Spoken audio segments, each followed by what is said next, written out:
What's up, everybody? Ian and Janil here, aka the June Method. We're going to take you through a couple of core progressions. The first thing that we're going to start with is just making sure that our breathing is on point. So one of the things that people are going to do is often over flare their ribs. We want to work on getting a good inhale through the nose and then a strong exhale and getting these to come all the way down and in. You're going to continue that for me.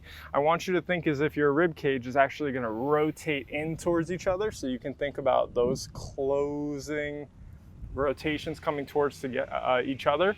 That's going to happen with a strong exhale. You want to think about blowing through a straw and creating tension and pressure with it.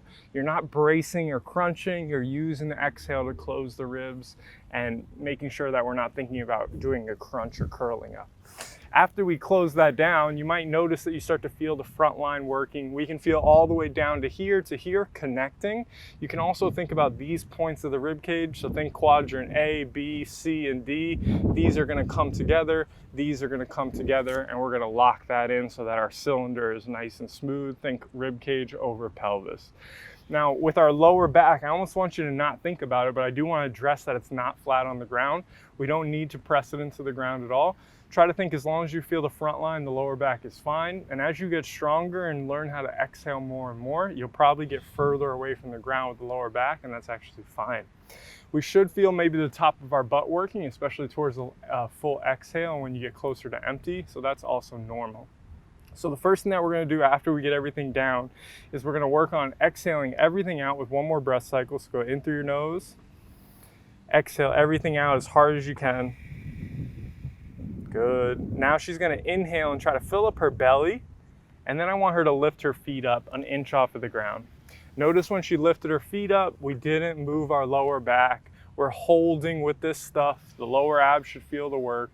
Notice that when she does this, which most people are going to do, she's going to tension up her quads. So I want her to relax those and let her feet come down so that this is actually what's doing the work. Once she's up there, she can exhale fully, put the feet down, okay? So then we're going to go next rep. You've already exhaled everything. You fill up, then you lift. So when you lift, you're going to keep everything nice and full. Doesn't have to be that way, but that's how we're teaching it now. And now once she's up here, what we can work on is just a hold. So let's have you stay here for 30 seconds. What I want you to be able to do is not lose your ribs, not arch your lower back. Keep tension on the front line and still be able to breathe. When you inhale, always through the nose, fill up your sides, your back. You can fill up your belly too. And just make sure that during your exhales, you're getting tighter and tighter around your core set, or your lower abs are getting tighter and tighter around your waistline, and you're really working on holding yourself up with your abs. After your 30 seconds, let's fully exhale. Once you're fully empty, slowly put the feet down. Notice the knees move away from us. When she lifts them up, they move towards us. So the femurs are moving, but we're not necessarily moving our pelvis or our ribs or our low back at all.